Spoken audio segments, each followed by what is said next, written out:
300 سے زائد ملازمت کی درخواستوں کا کوئی مثبت جواب نہیں ملا۔ بالآخر وہ برلن منتقل ہو گیا اور 3 ہفتوں کے اندر ملازمت حاصل کر لی۔ اس کا گہرا مشاہدہ یہ تھا کہ اسپین نے کوئی امکانات فراہم نہیں کیے، جرمنی نے کیے۔ تاہم اگر اسپین کی معاشی بدحالی شدید لگتی ہے تو یونان میں ابھرتا ہوا بحران اس سے بھی زیادہ سنگین تصویر پیش کرتا ہے۔ جنوری 2010 میں یونان کی حال ہی میں منتخب ہونے والی سوشلسٹ انتظامیہ نے ایک چونکا دینے والا انکشاف کیا۔ ملک کا مالیاتی خسارہ، جس کی ابتدائی طور پر 6% رپورٹ کی گئی تھی، حقیقت میں جی ڈی پی کے 12% سے تجاوز کر رہا تھا، جسے بعد میں 15.4% تک بڑھا دیا گیا۔ ایک طویل عرصے تک یونان نے منظم طریقے سے معاشی اعداد و شمار میں ہیر پھیر کی تھی، خود مختار قرض کو چھپایا تھا اور اکاؤنٹنگ کی بے ضابطگیوں میں ملوث رہا تھا تاکہ یوروزون کی سخت داخلے کی شرائط کو پورا کر سکے۔ بڑھتے ہوئے بحران کے درمیان یہ مالیاتی دھوکہ دہی بے نقاب ہو گئی۔ مالیاتی منڈیوں نے شدید گھبراہٹ کے ساتھ رد عمل ظاہر کیا اور دیگر رکن ممالک کے رپورٹ کردہ اعداد و شمار کی صداقت پر سوال اٹھائے۔ سرمایہ کاروں کی جانب سے اچانک دوبارہ جائزہ لینے سے یہ ظاہر ہوا کہ یوروزون کے سرحدی ممالک میں خود مختار قرض کی عدم ادائیگی ایک ٹھوس خطرہ تھا۔ یونان، پرتگال، آئرلینڈ اور اسپین کی جانب سے جاری کردہ خود مختار بانڈز پر حاصل ہونے والی آمدنی میں ڈرامائی اضافہ ہوا۔ اپریل 2010 تک یونان خود کو بین الاقوامی سرمایہ کی منڈیوں سے مکمل طور پر خارج شدہ پایا۔ یورپی یونین اور بین الاقوامی مالیاتی فنڈ نے ابتدائی طور پر 110 بلین یورو کے ساتھ مداخلت کی۔ جرمنی نے سب سے بڑا حصہ ڈالا جو 22 بلین یورو بنتا تھا۔ اس کے بدلے میں یونان نے اخراجات میں کمی اور آمدنی میں اضافے کے ذریعے 30 بلین یورو کے مالیاتی استحکام کے اقدامات کو نافذ کرنے کا عہد کیا۔ نافذ کردہ کفایت شعاری کا نظام سخت اور معاشی چکر کے مطابق تھا۔ اس پالیسی نے مجموعی طلب کو محدود کر کے معاشی گراوٹ کو مزید بڑھا دیا، بالکل اس وقت جب اقتصاد بازاری شدت اختیار کر رہی تھی، جس سے سکڑاؤ مزید گہرا ہو گیا۔ یونان کی مجموعی قومی پیداوار جی ڈی پی 2009 سے 2014 تک 1/4 گر گئی۔ اس کی سنگینی کو اجاگر کرنے کے لیے یونانی معیشت میں پورے 25% کا سکڑاؤ آیا۔ 2008 میں بے روزگاری کی شرح 7.8% سے بڑھ کر 2015 تک حیران کن حد تک 24.9% تک پہنچ گئی۔ نوجوان نسلوں میں بے روزگاری 50% کی حد سے تجاوز کر گئی۔ افسوسناک طور پر معاشی بدحالی کے اس پورے دور میں خودکشی کی شرح میں 35% اضافہ ہوا۔ شدید ڈپریشن کی ایک ماہ کی شرح 2008 میں 3.3% سے بڑھ کر 2013 تک 12.3% ہو گئی۔ خاطر خواہ بیل آؤٹ پیکج کے باوجود یونان کا قرض سے جی ڈی پی کا تناسب 2009 میں 127% سے بڑھ کر 2017 تک ناقابل برداشت 129% تک پہنچ گیا۔ یہ اضافہ بنیادی طور پر قرض میں نمایاں مطلق اضافے کی وجہ سے نہیں تھا جو صرف 6% بڑھا تھا، بلکہ جی ڈی پی کے تناسب میں تباہ کن گراوٹ کی وجہ سے تھا۔ 2018 میں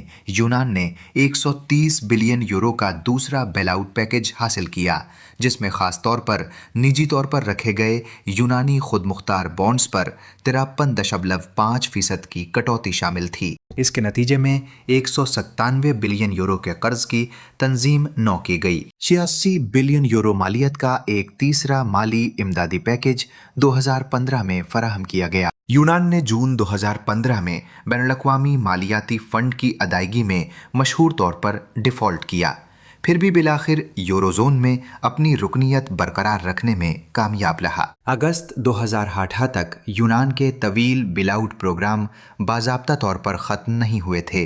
ملک کے سخت بیرونی نگرانی میں رہنے کے باوجود مروجہ بیانیہ نے وعدہ کیا تھا کہ کفایت شعاری کے اقدامات معاشی بحالی کا باعث بنیں گے۔ اس کے بجائے ان پالیسیوں نے پوری معیشت کو تباہ کر دیا، ایک نسل کو برباد کر دیا اور واضح طور پر ظاہر کیا کہ یورو زون کے بنیادی اصول فطری طور پر قرض دہندگان کے تحفظ کے لیے بنائے گئے ہیں۔ اکثر قرض لینے والے ممالک کو شدید نقصان پہنچا کر۔ جب یونان اپنی معاشی تباہی سے گزر رہا تھا، سرمایہ بیک وقت یورو زون کے بیرونی علاقوں سے بے مثال رفتار سے نکل رہا تھا۔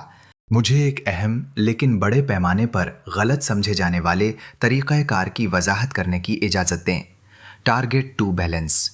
ٹارگٹ ٹو یورو زون کے مرکزی بینکوں کے ذریعے استعمال ہونے والا بین البینکی ادائیگی کا نظام ہے جو سرحد پار لین دین کو آسان بنانے اور طے کرنے کے لیے ہے۔ اگر کوئی یونانی شہری جرمن بینک اکاؤنٹ میں رقم منتقل کرتا ہے تو بینک آف یونان ایک متعلقہ ذمہ داری درج کرتا ہے، جبکہ بنڈس بینک ایک مساوی کریڈٹ ریکارڈ کرتا ہے۔ 2008 سے پہلے یہ بیلنس نسبتاً نہ ہونے کے برابر تھے۔ تمام رکن ممالک میں تقریباً 100 بلین یورو تھے، بنیادی طور پر اس لیے کہ نجی مالیاتی منڈیاں سرحد پار سرمایہ کی نقل و حرکت کی اہم مالی معاونت کرتی تھیں۔ بحران کے بعد نجی سرمایہ کاری نے تیزی سے بیرونی معیشتوں کو چھوڑ دیا، جرمنی کی سمجھی جانے والی استحکام میں پناہ حاصل کرنے کے لیے۔ یونانی بینک ڈپازٹس میں صرف 2011 کے دوران تیزی سے 17% کمی واقع ہوئی۔ 2004 سے اب تک اندازاً 65 ارب یورو کا سرمایہ یونان سے باہر منتقل ہو چکا ہے۔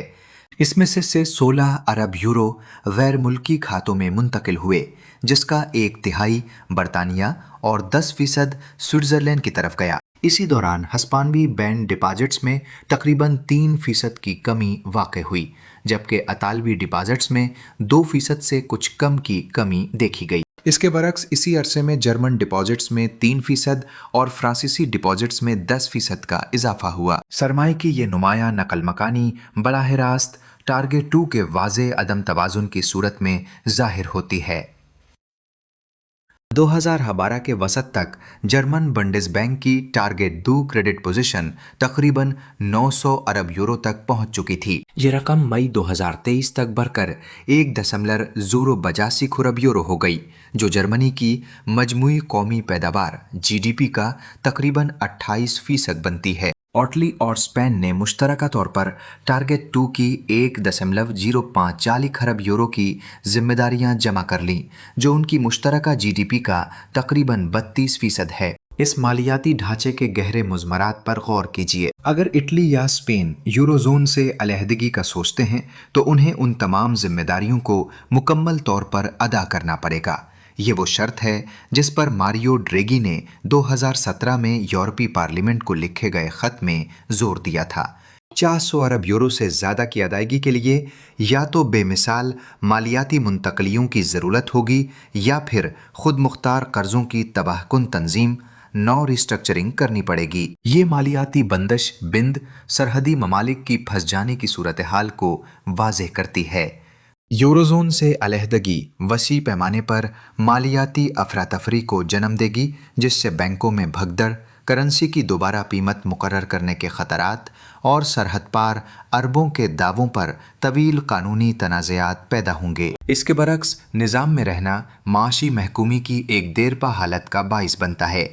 ٹارگٹ محض ایک ادائیگی کے طریقہ کار کے طور پر کام نہیں کرتا، بلکہ یہ ایک مالیاتی یرغمالی صورتحال کی نمائندگی کرتا ہے، جہاں سرحدی ممالک کا مرکزی ممالک پر بہت زیادہ قرض کسی بھی علیحدگی کو معاشی خودکشی کا عمل بنا دیتا ہے۔ نتیجتاً یہ ممالک مسلسل معاشی جمود کے باوجود یورو زون میں برقرار ہیں۔ لہٰذا اگر کرنسی کی قدر میں کمی ناممکن ہو جائے اور علیحدگی معاشی خودکشی ثابت ہو تو کون سے قابل عمل اختیارات باقی رہ جاتے ہیں؟ تجویز کردہ معاشی علاج: اندرونی قدر میں کمی، انٹرنل ڈیویلیویشن۔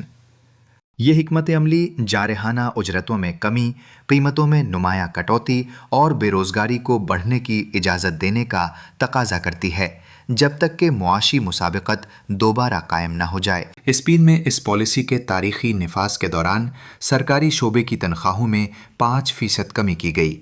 ہسپانوی کارکنوں کے لیے رائج 14 ماہ کا بونس معطل کر دیا گیا اور 2013 میں حکومتی اخراجات میں 8.9% کمی واقع ہوئی۔ پرتگال کو یورپی یونین IMF پروگرام کے سخت مینڈیٹ کے تحت اجرتوں اور پینشن میں شدید کٹوتیوں کو نافذ کرنے پر مجبور کیا گیا۔ اٹلی نے لیبر مارکیٹ میں ایسی اصلاحات کا آغاز کیا جو خاص طور پر یونٹ لیبر لاگت کو کم کرنے کے لیے ڈیزائن کی گئی تھیں۔ بنیادی اقتصادی نظریہ ایک سیدھی سادی کڑی پیش کرتا تھا۔ کم اجرتیں کم قیمتوں کا باعث بنتی ہیں جو بدلے میں سستی برآمدات کو ممکن بناتی ہیں، اس طرح مسابقت کو مضبوط کرتی ہیں اور بالآخر اقتصادی بحالی کو تیز کرتی ہیں۔ تاہم یہ نظریاتی ڈھانچہ غیر مؤثر ثابت ہوا۔ اجرتوں کی سطح میں کمی ہمیشہ صارفین کے اخراجات میں کمی کا باعث بنتی ہے۔ مجموعی کھپت میں تیزی سے گراوٹ آتی ہے جس سے کاروباری اداروں کو آمدنی میں کمی کا سامنا کرنا پڑتا ہے، سرمایہ کاری میں کمی آتی ہے اور بے روزگاری ہمیشہ بڑھ جاتی ہے۔ یہ متحرک عمل مزید اجرتوں میں کمی، اضافی اخراجات میں کٹوتی اور بڑھتے ہوئے افراط زر کے دباؤ کے ایک خود کو تقویت دینے والے چکر کا آغاز کرتا ہے۔ یہ معاشی زوال کا ایک خودکار اور مسلسل بڑھتا ہوا چکر بن جاتا ہے۔ اسپین پر کی گئی تجرباتی تحقیق نے واضح کیا کہ اندرونی قدر میں کمی کا سامنا ایک ایسی اقتصادی ساخت سے ہوا جس کی خصوصیت اجرتوں پر مبنی طلب تھی۔ کم اجرتوں نے براہ راست گھرانوں کی قوت خرید کو کمزور کیا، جس کے نتیجے میں مجموعی کھپت میں کمی آئی اور اس طرح کساد بازاری کے ماحول کو مزید گہرا کر دیا۔ اگرچہ برآمدی کارکردگی میں معمولی بہتری ریکارڈ کی گئی، لیکن ملکی اقتصادی سرگرمیوں پر پڑنے والی طلب کی شدید تباہی برآمدات سے حاصل ہونے والے کسی بھی فائدے پر بہت زیادہ بھاری پڑی۔ اسپین میں نوجوانوں کی بے روزگاری کی شرح 2012 میں 40% سے اوپر برقرار رہی، جبکہ مجموعی شرح 2018 تک 25% سے تجاوز کر گئی۔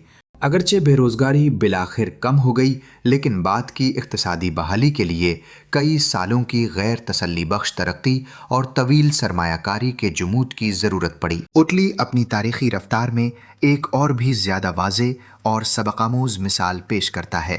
موازنہ کے قابل لیبر مارکیٹ اصلاحات کے باوجود اٹلی کا عالمی درآمدات میں حصہ 1999 میں 4.5% سے کم ہو کر 2016 تک محض 2.9% رہ گیا۔ اجرتوں کو محدود رکھنے کی پالیسی بالآخر اطالوی برآمدی مسابقت کو روکنے والی گہری جڑوں والی ساختی رکاوٹوں کو دور کرنے کے لیے ناکافی ثابت ہوئی۔ نظام کی موروثی کمزوری، جہاں ایک اکیلی قوم مستحکم تجارتی شراکت داروں کے مقابلے میں خود کو دوبارہ متوازن کرنے کے لیے اندرونی قدر میں کمی کا فائدہ اٹھا سکتی ہے، وہیں پورے یوروزون میں اس حکمت عملی کا ہم آہنگ تعاقب ناگزیر طور پر پورے براعظم میں افراط زر میں کمی اور طلب کے تباہ کن کٹاؤ کا باعث بنتا ہے، بجائے اس کے کہ حقیقی مسابقتی اثر نو ترتیب حاصل ہو۔ یہ طریقہ کار خود تخریبی کے مترادف ہے، ایک ایسی تصویراتی غلطی جو کسی کی اپنی کامیابی کی صلاحیت کو مفلوج کر دیتی ہے۔ در حقیقت اگرچہ بوجھ میں ایک سطحی کمی حاصل کی جا سکتی ہے، لیکن اس کی قیمت اہم وسائل کا کمزور کر دینے والا خون بہاؤ ہے۔ 2018 تک جرمنی کا جاری کھاتوں کا فاضل حیران کن حد تک 32.8 بلین یورو ماہانہ تک بڑھ گیا تھا، جو سالانہ بنیادوں پر اس کی جی ڈی پی کا تقریباً 28% بنتا ہے۔ یہ اعداد و شمار محض متاثر کن برآمدی کارکردگی سے کہیں بڑھ کر ہیں، بلکہ یہ گہرے ساختی عدم توازن کے واضح اشارے ہیں۔ بنیادی حقیقت یہ ہے، جرمنی کے مسلسل فاضل اس کے اطرافی شراکت داروں کے متعلقہ خساروں سے لازم و ملزوم طور پر جڑے ہوئے ہیں اور در حقیقت انہیں ضروری بناتے ہیں۔ کوئی بھی قوم برآمدی فاضل کو اس وقت تک برقرار نہیں رکھ سکتی جب تک کہ کوئی دوسری قوم بیک وقت